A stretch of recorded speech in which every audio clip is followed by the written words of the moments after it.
Hello, everyone. Hi. It's really good to see you all, masked or not. It's your choice, it's your freedom. But thank you for coming along to this talk. Now, this talk is a little bit different. You've heard a lot of stuff today about a lot of great ideas, great technology. I've listened in on bits since I got here. And this talk is a little bit different. I was asked to do a closing keynote, which I used to call the lock note. Be the one I used to drag people to it as well. If someone gave me the last slot in the day, I used to put out loads of tweets driving attention to me, to get people in the room. But now, because it's a proper keynote, you're all here anyway, so it's fine. Okay, so this talk, right. First of all, I want to do a quick photo opportunity whilst you're all here, because I shouldn't be here is part of the talk. About a year ago, I was in the middle of a full system service breakdown. I was the battlefield and I was the warrior.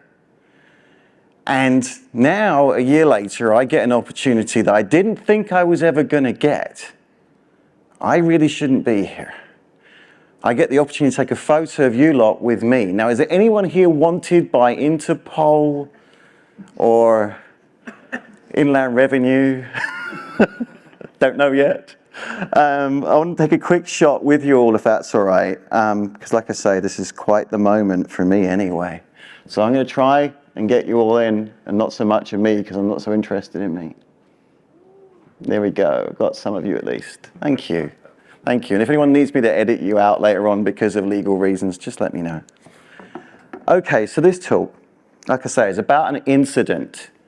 In software engineering, we do one of the most interesting jobs in the world, one of the hardest, in my opinion. We grapple with technologies, processes, ideas, random thoughts most of the time.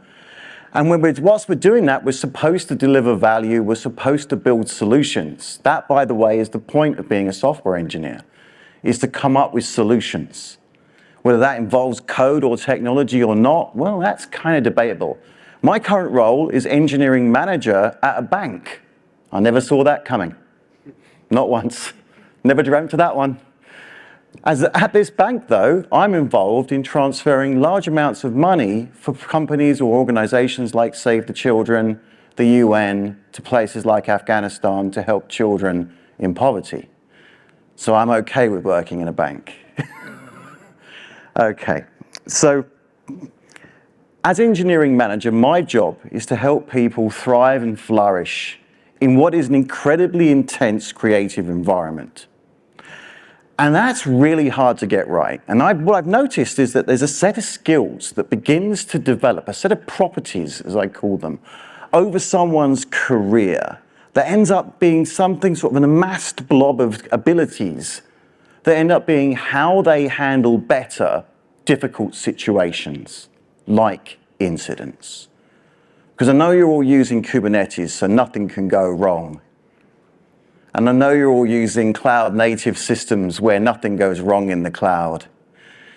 But given that it might go wrong, let's look at it under the lens of what happens when something does go wrong, which goes back to my story starting a year ago. A year ago, I was sitting in an office with a gentleman that thought I was insane. He had just given me news that I had prepared for. I had walked to his office going, I know what he's going to say, and this is the moment, Russ. This is when you really show your colors.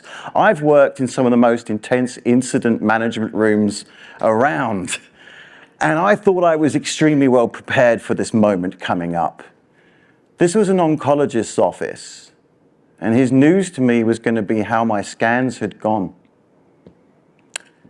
He turned around to me and he did he did some stuff down my nose, horrible, I won't explain it to you, it's disgusting. But at the end of it, he said, well, I can't see anything. I thought, fab, how can that be bad? We're all good. Now, obviously the story's not going to go that way, so just warn you, if anyone's going to be triggered by this, it's coming.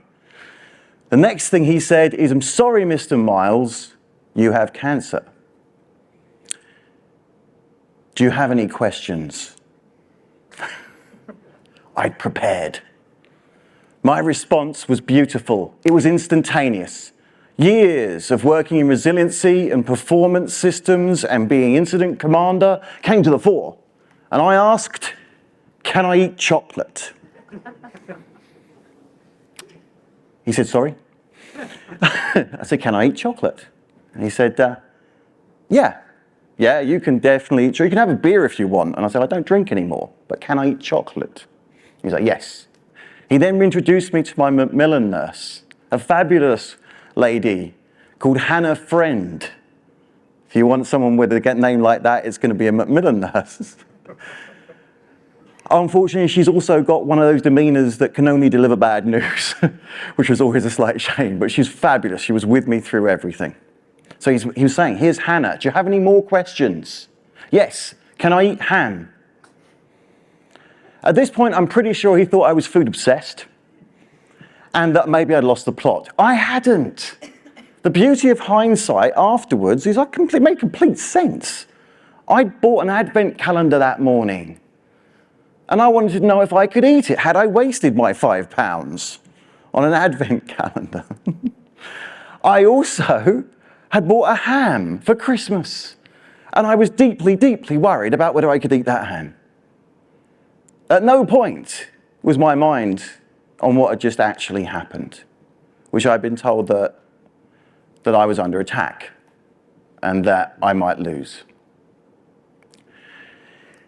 What happened next is some of this story, but what I want to sort of communicate to you today, the thing I want you to take away is not that I had cancer, not even the funny stuff that went on with it, because it's darkly, darkly hilarious in places. I want you to take away the 5 things that got me through it. 5 properties, 5 skills that I developed that got me through it. I'd love to say humor was one of them. It's not really, although it's just I can't help it. When someone sits you down 2 days after telling you you've got cancer, puts you in a metal tube to get scanned because they're still trying to find the primary, because they don't even found the thing yet, and they put on Adagio for strings, which is the most depressing piece of classical music you could ever have, you have one of 2 options. You can go insane or you can just laugh. Maybe it's the one option. And I kind of did both.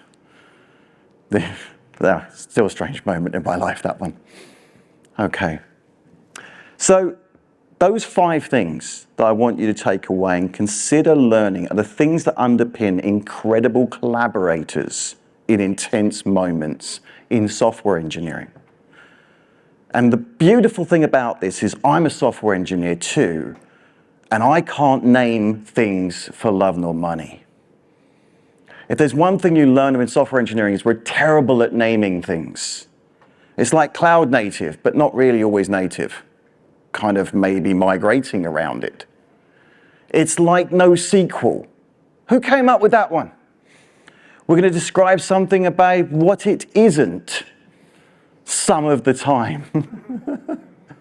Okay, so taking that strong tradition to heart, I decided to name these 5 things grape, because it works. I couldn't think of any other word that made good sense. Grape, like the fruit. You won't forget it that way. G, growth and grit. 2 things that I developed over my life as a CEO, as a software engineer, as an engineering manager. Growth and grit. Growth in the sense of a growth mindset. When I was struck by this news, and everything, by the way, when you get cancer is just news after that. There's no bad news, no good news, it's just news. My growth mindset turned it around and well, how do I learn from this? What am I going to get out of this? I may not have very long to live, but I can choose how I deal with this. Viktor Frankl talks about this a lot. If you haven't read any of his stuff, please do. He talks about in those moments, between the moment of something happening and your emotional reaction to it, you have a choice. What meaning does it have to you? The meaning of my cancer was to make me ask what was important in my life. What made the most sense? What did I need? I sold everything I owned, by the way, including my Harley Davidson. Not an easy sell. Broke my heart, but it had to go. Okay, so grit and growth. Grit is essentially a strength. You don't believe when you've got cancer that it's going to go well. You very rarely sit there and go, I'm sure it'll be fine. Even though many people say, I'm sure it'll be fine. I've got a whole other blog post on how to react to other people's reaction to you saying you've got cancer. You have to be very understanding and empathetic with people who receive that news. It's so hard on them. So grit is a strength. It's an inner strength. It keeps you going. It's sort of an undeniability, and you get to choose that. Then there's resilience and residuality, one of those you may have heard of. Resilience is the ability to take disturbing situations and keep going. It's essentially turbulent conditions arriving and you managing to somehow stay some sort of course. We build it into our systems. A lot of the mechanisms in Kubernetes are there in order to promote such technical resilience. But it's resilience in my life. It was resilience in these incidents when I collaborated with others that helped me learn from those situations. Again, that's how I chose to put meaning on my cancer. Residuality is another one. Look it up. Residuality is about when you look at a system, when you construct a system and your life is a system, you look to have structures in there that are there for strange cases and problems, and it's those that you'll rely on when things go wrong. Some of those structures are my colleagues. When I got my news, I turned around to my team and said, I'm going to need to do chemoradiotherapy after a fairly serious operation. And I said to my team what every workaholic software engineer does. Says, I'm going to try and make it into work around my sessions. It's only half an hour for radiotherapy, if that. Be fine. I'll come in for the meetings in the morning, I'll do the radiotherapy for lunch, and then I'll come back for the meetings in the afternoon. Yeah, right. Get yourselves colleagues that react like mine. My teams turned around to me and said, Russ, you're an idiot. They said, you won't be coming in. That's plan A, right? Plan A, according to me, was I'll be there all the time. They said, plan A is you won't be here. Plan B, you'll be lucky if we see you, and we'll be grateful. Again, it broke my heart to hear it. It was so important to have that sort of support. Okay, the A in GRAPE is anti-fragility. That's really switches a step further than resilience. It's can I thrive based upon this moment? Can I take something more from it and develop myself? It was an incredibly strong reminder all the way through my experience. P, psychological safety. We've talked a lot about that today, about how to get inclusive and diverse. Psychological safety meant I could turn around on the bad days to my boss, my company, my teams, and say, I'm having a bad day. I can barely hold it together. I lost 1/3 of my body weight in 3 weeks. There are days that I'm pretty sure I was present on Zoom and I don't remember being there. In fact, I believe there are videos of me on Zoom and I don't necessarily know I was there. Okay, but I was psychologically cushioned and accepted in that condition. Even when, and I've got the photos to prove it, I did not look well. I was not doing well. But my team were there for me. Everyone was there for me. So that psychological safety to bring your whole person, no matter how ill, no matter how difficult, to the whole group was massive. The last letter of worth in GRAPE is the wonderful one I use for two most important parts: emotional intelligence and empathy. I do separate the two because I also like to add compassion, but compassion doesn't fit anywhere into GRAPE. Okay? EQ, you probably have had that driven into you for all sorts of management stuff from the Harvard Business Press. EQ for me is not about what's mostly written about it. It's a set of skills. How do I understand how I'm feeling? How do I interpret it? How do I understand how others are feeling? How do I interpret that? How do I change the way I behave to enable to be fully authentic, but in touch with what's going on, but also connect? Again, in those moments of intense difficulty, emotional intelligence is what matters. Empathy was a different skill. I learned empathy in the middle of my chemoradiotherapy. If anyone here has done chemotherapy before, you'll probably be aware it's like going to the world's worst airline lounge. No one wants to go where they're flying out of that place. And it's brutal for some, it's easier for others. I was in there for about 5 hours every Monday for 6 weeks. And if you've got a dark sense of humor, it can be quite hard in those environments because not many people are laughing. And I tried not to. But one of the things I decided to do, and I noticed there was somebody in there. You don't really talk much in the chemotherapy lounge, at least I didn't see much of it. But there was a person there, a sort of slightly older than me lady. And I noticed that she was kicking wires across the floor when people walked past, which was pretty naughty. Because you're hooked up to this thing that's delivering all sorts of nasty stuff into you, and you have to drag it with you to the bathroom. And so she's deliberately laying a trap for everyone who tries to go to the bathroom. Now, she's sitting there with a cold cap on her head. I don't know if you've ever seen one of these things, but they basically they give you the chance of keeping your hair. I wasn't so worried. But for some people, understandably, it's incredibly important. It's part of their identity. And so they give you this option. You can wear this device that is a torture device. It runs at incredibly low temperature, and it will freeze your head, giving you horrible headaches for hours upon hours, on the 50% chance you'll keep your hair or more of it. An awful lot of women in there are doing this because it's important to them. And she was as well. But I could still see her kicking these things across the floor and smiling and laughing when people are trying to get past. So I had a chat with her. I thought, well, I'm going to talk to this person in the lounge. I'm going to have a chat. And I said, why are you doing this to people? Isn't the world hard enough already without you tripping us up? And she said, well, I'm kind of doing this because you've got to have a laugh, haven't you? I thought, you're my people. So I got to know her. Her name was Julie. And this was her 5th round of chemotherapy and radiotherapy. So she had been through a lot. I could tell. You have a look after going through a few times. But I then said to her, I'm thinking about learning about empathy. At which point she said, don't, that's a terrible idea. She said, you don't know what anyone else is feeling, for goodness sake. What's wrong with you? You're in the chemotherapy lounge. You know what everyone else is feeling. You don't want to know. Leave it all. I said, what I'm going to do is I'm going to start volunteering with the Samaritans to take phone calls from people who are in distress.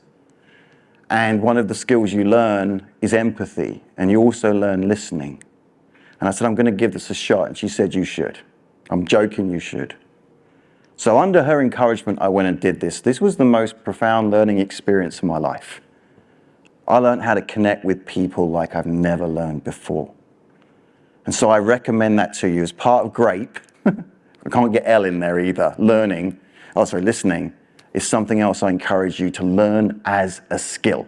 Listening is massive. The moment you're in an intense environment and you're listening to people properly, you see so much more going on.